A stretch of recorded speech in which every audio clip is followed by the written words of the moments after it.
આ દ્રશ્યોને ધ્યાનથી જુઓ। દ્રશ્યોમાં ટ્રાફિક પોલીસને જોઈને તમે સમજી તો ગયા જ હશો કે અહીં શું ચાલી રહ્યું છે।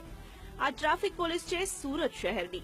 સુરતના વિવેકાનંદ સર્કલ નજીક મકાઈ પુલ પર જવાના રોડ પર પોલીસ સાથે અન્ય માણસો જોઈ વાહન ચાલકો તો ઠીક, અમે પણ વિચારમાં મુકાઈ ગયા। પોલીસ તથા તેમની સાથેના આ લોકો અહીંથી પસાર થતા વાહન ચાલકોને રોકી ગેરકાયદે તેમની પાસેથી પૈસા પડાવે છે।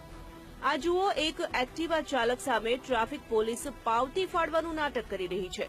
થોડી વાતચીત બાદ પોલીસ રસીદનું માંડી વાળી બાજુમાં ઉભેલા ટ્રાફિક બ્રિગેડના જવાનને પૈસા આપવા કહે છે।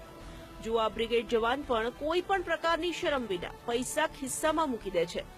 આ તો એક ઉદાહરણ છે, બાકી દિવસભર નીકળતા અનેક લોકો પાસેથી આ લોકો ખુલ્લેઆમ પૈસાની ઉઘરાણી કરે છે।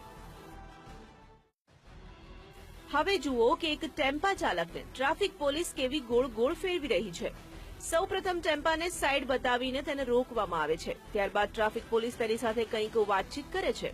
થોડી વાતચીતને અંતે ટ્રાફિક જવાન ટેમ્પા ચાલકને એક રિક્ષા તરફ લઈ જાય છે। હવે સૌથી મોટો સવાલ એ કે આ ટ્રાફિક જવાન ટેમ્પા ચાલકને રિક્ષામાં શા માટે લઈ જાય છે? કારણ એક જ, અહીં તેની પાસેથી પણ તોડ કરવાનો છે। ટ્રાફિક પોલીસનું કામ છે ટ્રાફિકને સુચારુ રીતે ચલાવવાનું, પરંતુ અહીં તો સ્થિતિ ઉલટ જ છે। આ લોકોને ટ્રાફિક મેનેજ કરવામાં કોઈ રસ નથી, રસ છે તો લોકોના ખિસ્સા કાપવામાં।